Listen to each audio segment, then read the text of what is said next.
Well, hello, everybody. Welcome to another installment of Show to V with Mike G, the show of life, the show of Houston, Japan, being open, being behind the bar, having great friends, and so much more. Today we sit down with LGTBQ plus brand ambassador for Bacardi, Rich Bailey. It's been about a year, I think, since Rich has been here in Austin, Texas. We've had some great chats after this one that we recorded.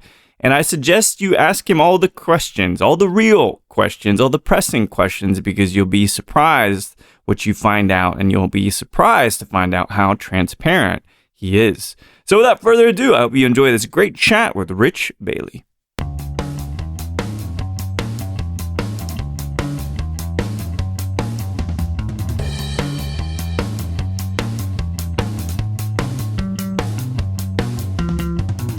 Yeah. Don't you? Yeah. I feel like, I don't know. I tell people like I'm an open book, and then it's like, I don't know. I feel like people either aren't asking the right questions, or they say I come off like nonchalant. Like I'll say something and I'm like, cause it's not like a thing for me, you know, like I can talk about, you know, whatever, and it just not be, and I'll casually bring it up because it's like, that's just the way I like to approach it. And I might have it in a light, you know, whatever whimsical way, but then they feel like, well, I'm not connected with you because I don't know you. But I'm like, I don't just tell people like every, like whatever, but also like I kind of do. Yeah. Like it's like a weird thing. There's a notion, and because I feel like at least that piece of which we have in common being February kids, mm-hmm. I think a lot, and this was the question I was thinking about mm-hmm. myself and about you that I had a conversation. But the way I'll preface it is, you're around a lot of people. You're mm-hmm. in the brand world, obviously hospitality, right. when you're working behind the bar. Mm-hmm. Do you ever feel alone in a group of people? As in, there's you. Mm-hmm. You know what I mean, right? Yeah. Like I'm here experiencing it, but like I'm here. That's right. Like kind of, yeah. A lot of times, especially, or not even just alone. I would say. I would just. Oh, are we recording? Okay. Just mostly just like a weird, like I guess it's like fluff sometimes. Like you have like these meetings with like, you know, certain buyers or whatever, and it's like are we really connecting? Yeah. You know, are we really getting to know each other? And it's like, you know, I kind of want us to either get there or not. You know, I'm kind of like where do we stand? If it's acquaintances, we see each other, you know. But some places or sometimes when I go somewhere, it's like I feel like home, you know? Okay. And I do like, and I start to notice like I like having the, what's the word? When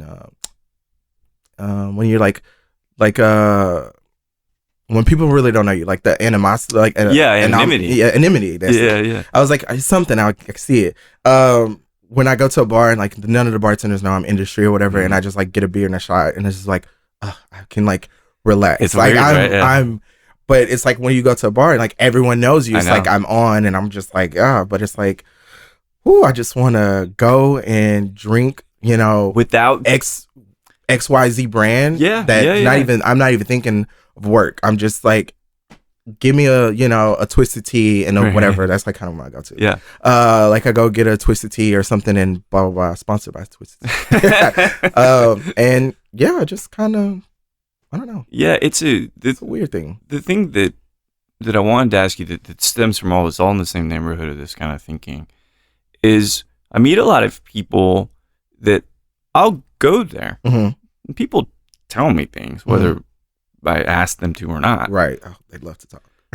Well, and things that like involve deep traumas mm-hmm. and stuff. And I have a lot of people that's done that. I'm like, all right, that's fine. You consider me a safe space. Yeah. But very few people that I've been with, lived with, and been in a relationship, I think truly understood me. Mm-hmm. Do you think you have people in your life outside of family that truly understand you? There's knowing you, but understanding mm-hmm. you is different. Yeah. No, just like my inner circle. Yeah. You know, and I think I keep them with like the big things, you know, like, well, it's really not like, I don't know. I feel like I tell people like I'm not like that entertaining or whatever. I am. I do find. Of course you are. I am, but it's like mine. This is a joy, Rich. Thank you. You know, but it's like I don't think there are not that many hard conversations that I can't have with anybody. Exactly. You know? Yeah. Right. And it's just, I don't know. I feel like you said, like people that understand me, it's few and far between. Yeah. But that's because I don't think people are trying to listen to understand. People are listening to be right. They want to be validated. Oh, that's they good. see everything. And I tell everybody when I have a disagreement or argue with anybody, I kind of lead off with this, like, I'm only arguing to be understood. I do not care if you agree with me or not. Oh, like, I want you to understand where I'm coming from. I love that. And then it's always you come in a defense mode. I'll say something to you, and I'm like, we're not talking about what I did to you. If I'm bringing up a trauma or something, let's kind of address that. You apologize, and it shouldn't be, well, you did, and then that's when I shut down. Oh, and so it's few and far between. So like, I get that though. I really get that paradigm. It's I don't give a shit about being right. In fact, I love learning from being wrong. Exactly. I'd love to see other side. If you can show me your side of thinking, of how you got to here, I can show you how I got here. I'm now learning more about you. Absolutely. You know, I recently had a disagreement with a friend. It wasn't even a big thing. I just was like, hey, I'm sorry, blah, blah, blah, blah, blah. I apologize. And I felt like the best way of going about the situation was just not bringing up the reason and why, because it was like, it shouldn't matter. I did this. I'm sorry. It won't happen again. But in her head, she was like, you would rather me think you were doing X, Y, and Z than to give me an explanation. And I was like, oh, shit. I didn't think your brain. I was just like, oh, okay. So now I explained. And I was like, huh. How many times have I been in that where just like, instead of just saying like, you know, I hit your car and then explaining why I hit your car. Like, hey, the damage is done. I'm sorry. Let's get it fixed. Instead of like actually, but there's like the people you care about, you kind of want to give them like your thought process of like, hey, you hit my car, you know, and it's. You're right. I think the people, the right people in our lives, whether it's romantic or family or career, they want to know why as well. Not because they think that you're bad. Because sometimes that's where you're like, well, I make good decisions. Why are you asking me why? Right? Yeah. But it's a very interesting thing. Like, so you like people. Can you also embrace, it sounds like it, people that are completely different than you? Oh yeah. I embrace that more because it breaks up the monotonous of life. Sure. You know? Yeah. It's like if I'm around the people that look like me, that dress like me, that sound like me, that want the same things, it's like I don't feel like as a person I'm growing. I'm not really understanding culture and unexperiencing culture outside of my own. Whether that's, you know, like, and I do sometimes like I go back and like I do understand safe spaces and where you feel most comfortable and you could be yourself a lot. But then sometimes I like to be outside of that. And then it's like then you kind of learn like what you like to do. I never hiked until I came to Austin and I did a hike and I was like, I fucking love it. I want to go to more. Yeah, that's great. And then, you know, like I said, you experience culture and I love experiencing different people's, you know, different things. And it's like, oh, that's beautiful. You know, I can take some tradition that you have and maybe interpret it my way, you know, and even like with food, you know, I love to cook different types of styles of food. That's how I learn about flavor. And it's like, it's the essence of life, you know? I agree. I think you need it all. I absolutely agree. Oh. And if I can always, I'm glad, Rich, you can grab your scotch because that's like, really important. I looked and I was like, can I grab it myself? Because like people think the mic is like somehow it's going to trigger like operation, you know, that game where you hit the thing. No, it won't. It'll just. My phone vibrated and I was like, oh, I was like, what did I do? Did I touch something? I'm like, okay. But yeah. So is there, because we were talking about Kay and Kay and I have this conversation a lot. And actually one of the first times that we truly bonded was that, and this doesn't have to be about a particular orange political figure, but my father, of which he and I are very close, politically, however, we diverge a lot in our thinking. Because I like people, and he doesn't. I don't think he's as embracing of other kinds of people that he doesn't understand. For the network for you and even your exploration of learning about other people, is there a line that you won't cross to try to understand where someone's coming from, that they're to this or to that, and even to you, someone who embraces everybody, it's not worth it? I just say people operate out of two emotions: fear and love. You know, and Donnie Darko bit, isn't it? Huh? The Donnie Darko. Yeah, a little bit. I think when you are operating out of hate, and especially like hate or something that's harmful towards other people, that it just seems like, you know, no real reasoning, or other than just like hate and fear, then I just, like I said, just shut down. Like, I'm a very petty person. I can go. You're low. petty? Yeah, I'm very petty. Okay. I mean, this is very good to know. Right? Yeah, but I don't just bring it out. It's not provoked. Yeah, you know, like it's got to be provoked. You know, it's like just not like I'm just not here just like doing nothing crazy.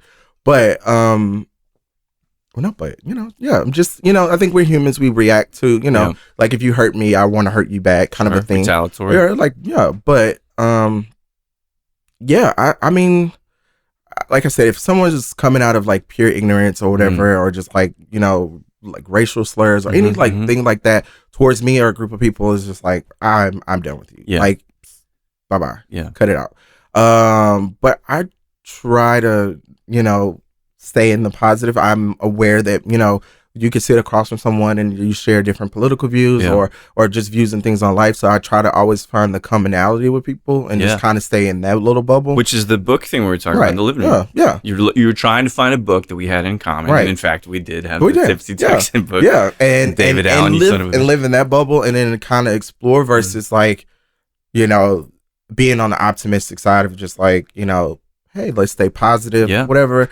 Versus you just like, okay, well, you know, this person comes from this background, so we probably won't have anything in common, and then it's a foregone conclusion because you go into a situation thinking how it's going to be. Yeah. You're born and raised Houston, yeah. How was it?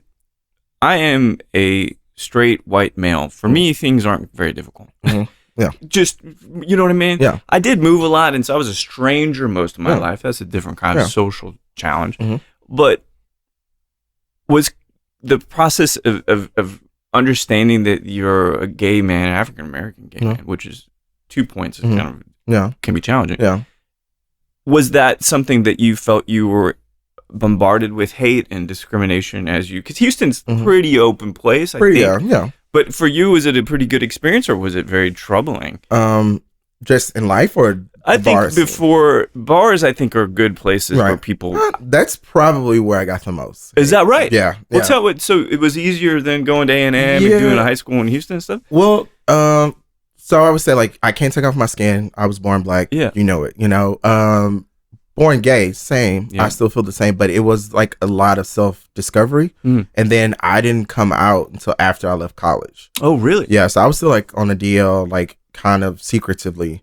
And it's so weird because, like, I don't know if you know this, but both of my parents are gay or queer. Oh, really? Yeah. Okay. So my mom is lesbian, my dad's gay. And you would think, oh, great, you have it easy. You know, it's easy to come out.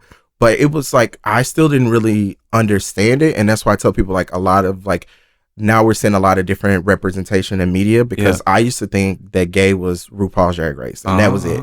And I was like, I don't identify with that. I don't want to do drag. I don't, you know. Right. And even knowing my dad did drag, I was just like, well, that's what I think gay men are. So I didn't think I was that, and I didn't think I was straight. But I was like, I don't want to get teased or picked at or whatever. So it was a lot of like shifting throughout the world. Sure.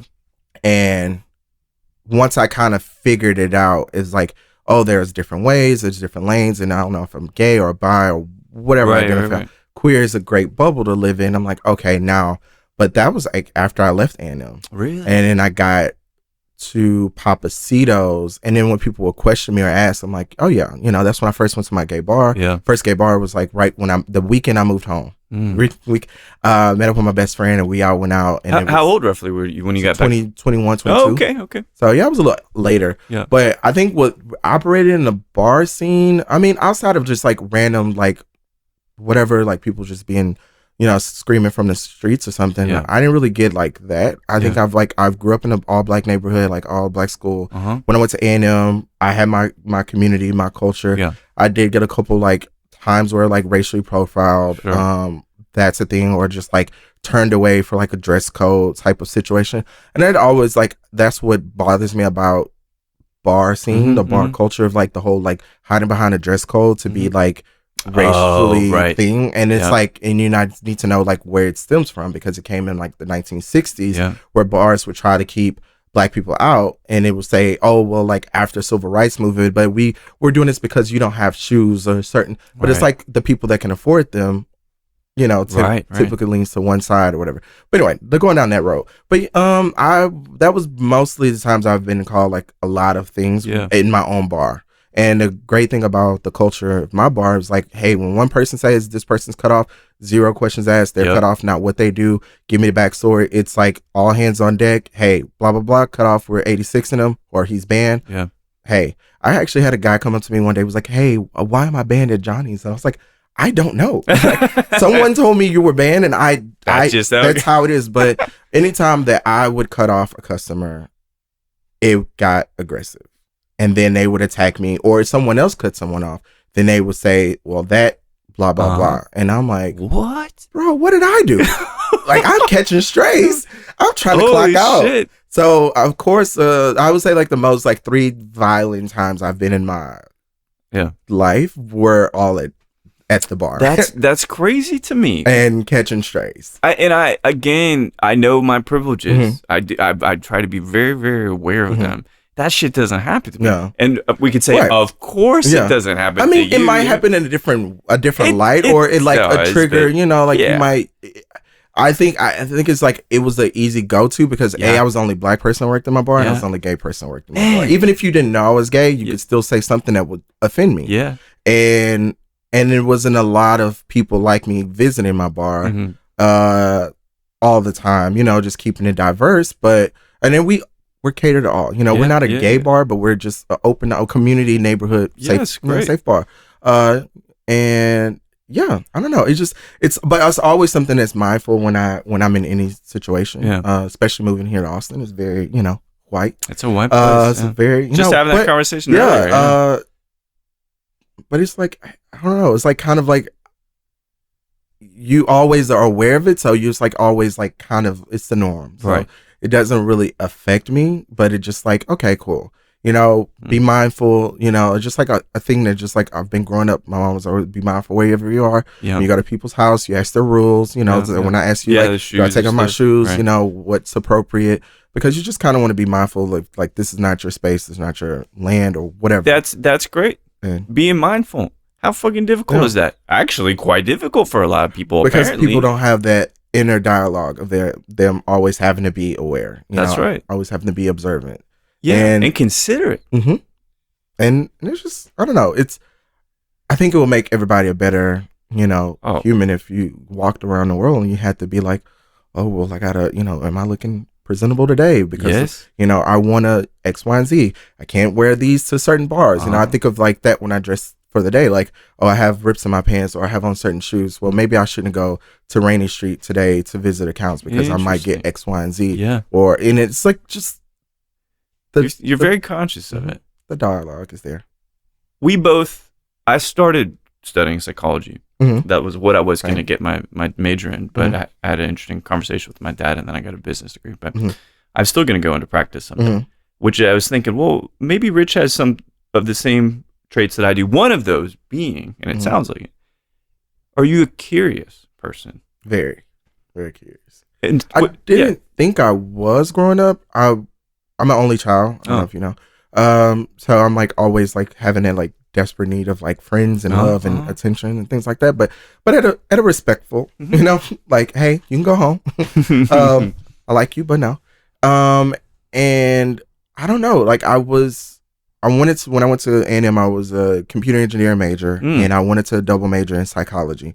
My advisor told me, she's like, a certain amount of people don't even graduate with one degree, and you want to get 2 totally polar different, you know, well, not totally, but like a little bit, like some of your classes won't cross over, so you're just extending your time here. And I don't care. Be a professional student. I like to learn. I like to be a nerd. And I didn't graduate. Surprise, surprise. And I also think too, because like I said, self-discovery, I wasn't being my authentic self. And I think if I would have showed up to college and like focused on work and that, Uh-huh. and not like hiding yeah. and trying to like mask into this bubble, then I would have been fine. But also that was 2006, 2007, where the world wasn't as open and queer as it is now. Yeah. But you asked me about psychology. Sorry. But yeah, I've always been curious. I wanted to do psychology, and I swapped majors so many times that I was like, I don't think I'm ever gonna get a degree. Yeah. Went to art history. Oh, went wow. to food science one semester. I went to philosophy. I went to different majors because it sounded cool. Sure. And I was like, well, what you're curious, yeah, right? I was like, breathe it all in. right. Yeah. And I was like, I love psychology. I love learning about people, sociology, about different groups of people. And psychology is what and art history is what I stayed with the longest. I like that. And then when I came back to Houston, I went to a community college for a couple of semesters, trying to appease my mom and like still get my degree. Yeah. Because, I'd be successful. Right. It was like, sucks on you, mom. I'm still a bartender. But I took Japanese and took three semesters of Japanese. Can I ask, besides the sheer curiosity that you have, Japanese is quite a difficult language. I have one of my best friends she's from Japan. What drew you to that? Funny as it seems, it's not going to be the answer you think. I have no idea what it was a girl. No, one of my friends, I stayed with her for the summer, and we were doing summer school. So it was like 2 guys, 2 girls. We shared a 4-bedroom apartment, and she took Japanese to get a A in foreign language, and she actually got an A. And I helped her like kind of study. Because we had the same schedule. So she would teach me like days of the week and stuff. And then when I got into psychology, they said you need a foreign language. And I was like, everybody in Houston or Texas in general takes Spanish. Nobody learned Spanish. I took 3 years of it in high school. And I don't know like much outside of baño and por favor, And then I was like, French, whatever. I was like, but it would sound badass to say Rich knows Japanese. Right? So I took Japanese just because it just sounded cool. And I was like, whatever. And then my mom, when I actually went to Japan, I called her and I was like, hey, I bought a ticket to Japan. And she was like silent for a couple of minutes. And it's Tokyo? Yeah, okay. Tokyo. Right. I was bartending. So it was like 2016, 17. Okay, so not so long ago. Yeah. And she just like silent. She started crying. She was like, it's like very rare I could see my mom cry. So she was just like, I remember you were a boy and you said you wanted to go to Japan, and I just thought you were crazy. And she said it's just like little things like you were really into like Kill Bill, and like I'm not into anime. I was the only person in my class that never was watching anime. Yeah, same. So that was like a little off for them. They're like, well, why? I was like, hey, dude, whatever. But she's like, it just seems like this is where you need to be. Oh, wow. And it just got me chills. And I was like, what? And I just always believed that. Yeah. And that was my first international trip. Really? So I called her, I was like, I'm going to Japan. She was like, when you took it in college, I was going to tell you then, but whatever. She's like, you said it, and it just always something that stuck with me. And I was like, oh, cool. What was, I've been to Tokyo and a couple other spots in Japan. What was the thing that was most memorable for you going to Tokyo? Ooh, getting a DJ or like DJ on my phone, like playing a Spotify playlist at this one bar. It's called Golden Guy is the area. Yeah. And then I went to this bar called Shampoo. Okay. And I met the bartender. He was super dope. Having him let me like DJ the night away, and we had like a group of people just coming in, rotating in the bar. Everyone wanted to come in. It was like a 10-person seater bar. And I was controlling music, and it was like Britney Spears, like we were doing NSYNC, we were doing all the like pop sing-alongs. We had some Beyonce. We had a lot of great time. Yeah. And he was like, whenever y'all leave, I'm gonna shut the bar down. I'm leaving whenever you leave. So we stayed till like, dude, you know what? Out. Oh, and that and chicken thighs. Like God, so good. The Karage. Yes, the 7-Elevens have the best convenience store food. I tell it's so good. It's so good. I was just like that kind of. I lived off of that.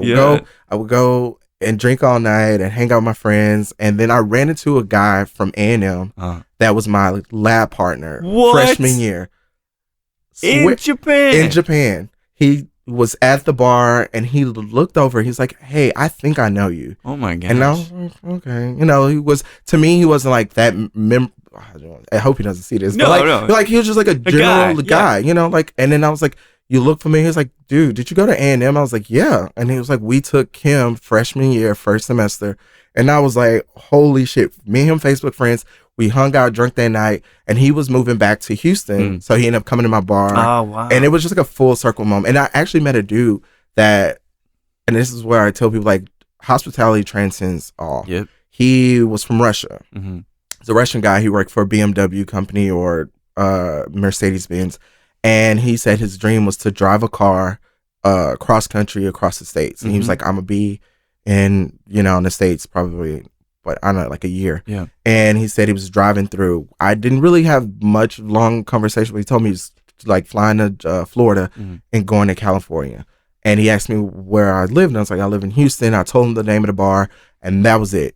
And he came into the bar on a random night, did not text me, didn't call me, anything. Came into Johnny's, and he was like, hey, you're here. He's like, I just remember you. You're like one of the, and I was I thought it was kind of creepy, but it was really, really sweet.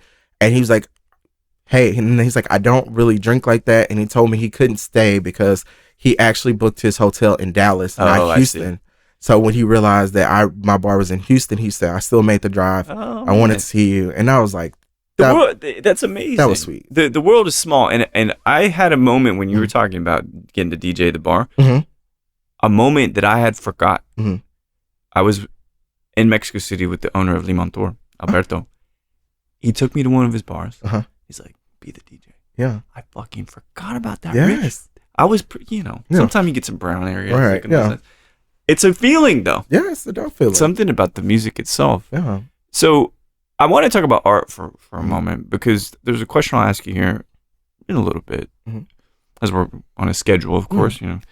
What is or rather, who is one of the artists that you find to be influential to what you appreciate aesthetically? Ooh, that is a really good question.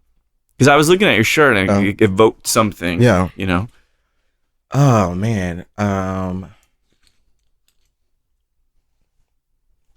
Okay, so I'm mostly. It's not really an artist, but this is a director. Oh, I love it. That Baz Luhrmann. Oh no, Baz Luhrmann. Yeah. I just think his stuff is just like incredible. Any favorites? Moulin Rouge or Romeo and Juliet? Or? No.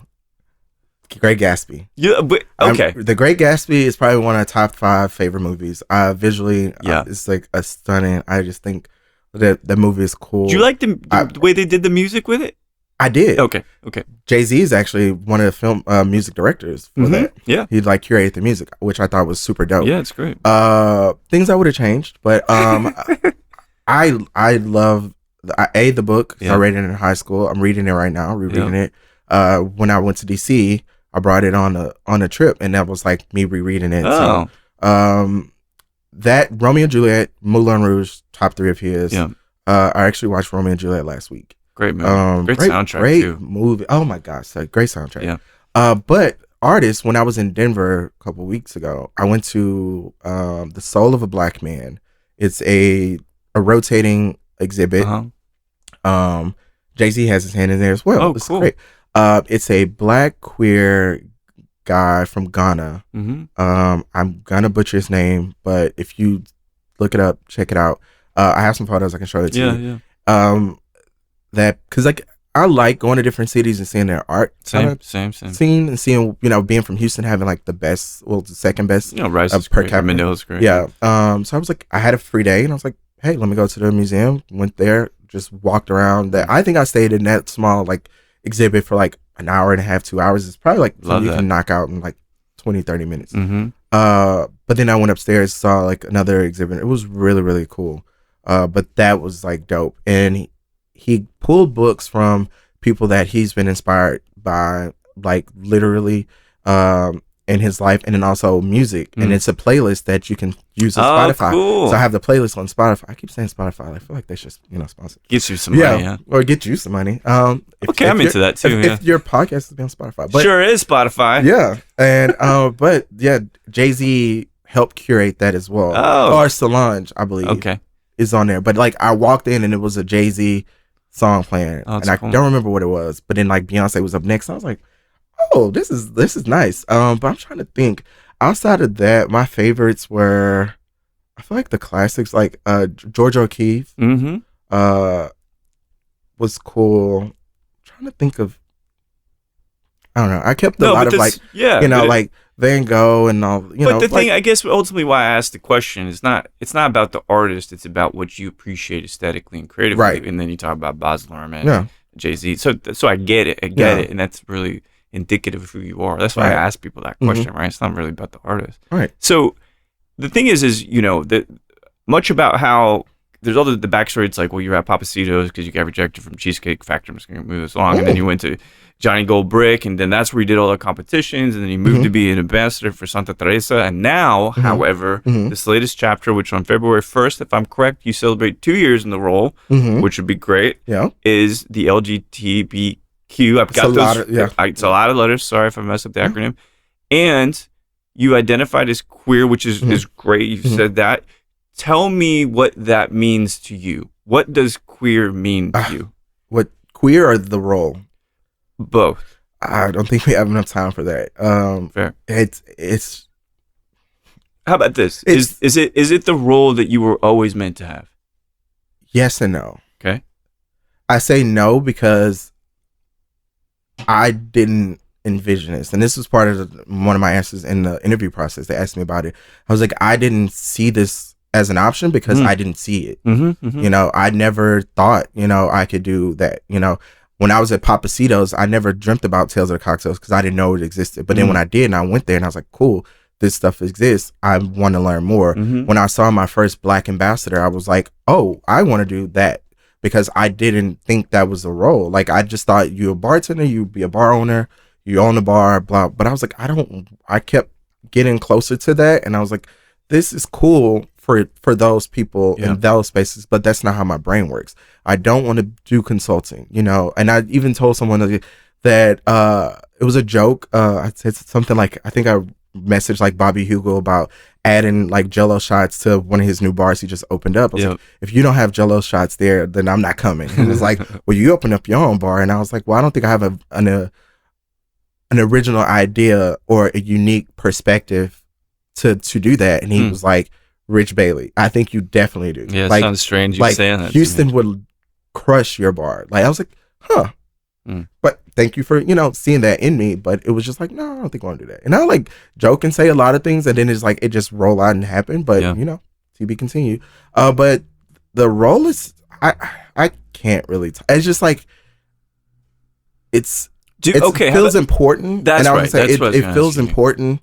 It feels like, like I'm given this great, because it's bigger than liquor and and things like, and I see it all the time when I'm psychological, sociological, when I'm out in accounts, and it's like, because I get it, like it feels great for having the eyes of a company that are invested into your community, and that's being there, and it doesn't feel rainbow washed or whitewashed or whatever. It feels authentic, and for me to do it, it's like, I don't want to fuck up, I don't want to, I don't want to look bad, but also it's like, like, this is dope because, like, yes, we need this, it's just, it feels, and then like also too, like the conversations, like literally someone texted me yesterday, it was just like, I don't think I thank you enough for like the hard work you get to do, and I don't want to sound like I'm just self-praising myself, but like, it does feel welcoming and warm to get those like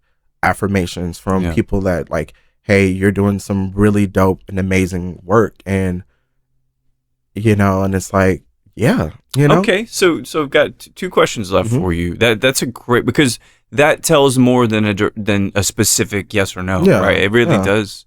So I'm gonna ask you this one first, just because we're talking about artists and things. So if you can go and drink anywhere in the world with any artist, musical or George O'Keeffe style, whatever, who might you like to have a drink with?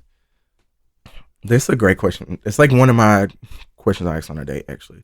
Like, if you could have a dinner party, who would you bring? Exactly. I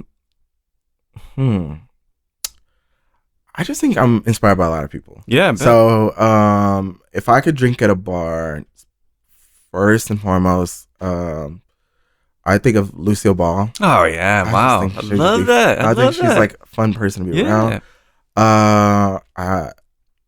think of, like I said, Baz Luhrmann. I think Prince. Oh yeah.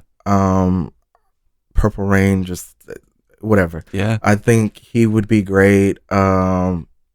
Whitney Houston. You know, those are like some really solid heavy hitters, like musically. I love that. Yeah. I feel like all my friends are like screaming like, "Say Beyonce!" Say Beyonce. Like, you know, of course, from Houston native. You know, I think she's like done just tremendous, like insurmountable work. I don't know. Like, it's a lot of people. There's like, I always say, like, Ellen DeGeneres. It's like you never want to meet RuPaul. Like, you never want to meet your idols, because then you don't want to be disappointed. You know, I used to always say Walt Disney. That was always my first answer. Then, like, I would get defensive when people say, well, what if he was racist? What if he was this? Or, you know, and then it's like, okay, like James Baldwin or Duke Ellington. Like, it's a lot of people I can, like, the list goes on. It's a good list. And but first and foremost, I think he's not anybody that no one knows or whatever, but I would say the primary reason that I'm alive today is my great grandfather, who I'm named after, Richard Bailey Sr. Solely because, you know, he and I are both Aquarius. My mom wanted to have me after he passed away. He was our favorite person in the world. I was born exactly a week late. So I was born I was supposed to be born on his birthday. What? So she wanted to have a son. His name was going to be Richard, and it was going to be, you know, so when she met my dad, she's like, hey, I want to have a baby. This is going to be his name. I already picked out. My dad is a third. I was supposed to be a fourth, but, you know, my mom won. Well, Rich, I think that there's no amount of time that can capture the enormity of your feelings and your compassion for other people. But at least we got to do it in about 40 minutes, which is pretty good. Yeah. So I would say to anybody that's listening, go get a drink with Rich. Right? You're good with that, aren't you? Yeah. Good. Yeah. Well, we're going to take a couple pictures. I know you got a meeting, but this, I hope, is not the last time that we sit down and talk while drinking scotch. I'm not going anywhere. Well, I am. Yeah. No, okay. Thanks so much, Rich. Yeah, Houston has my heart. Yeah. Austin has my brain right now. And your body. And my body. And my dog. Well, there we have it. Rich Bailey from Bacardi. This was the first time that he and I had actually sat down and talked a bit. I'd seen him in passing a couple times. We knew who each other were, but it was really good. I always preface this, but there's some kind of vibe thing. There's some kind of channel thing, tone, whatever you want to call it, that weird Aquarians have. We're deep. We seem aloof. You know, I think if you meet me sometimes, you think I'm tuned out, but I'm paying attention to things, the details in the room and the things that you're saying. And Rich is no different. Very passionate person, very creative and multicultural. So I suggest, again, as I mentioned in the podcast, if you get a chance to have a drink with Rich, it is highly, highly suggested. Rich, thanks so much for taking the time out to talk with me. And thanks everybody for listening to Show to V with Mike G.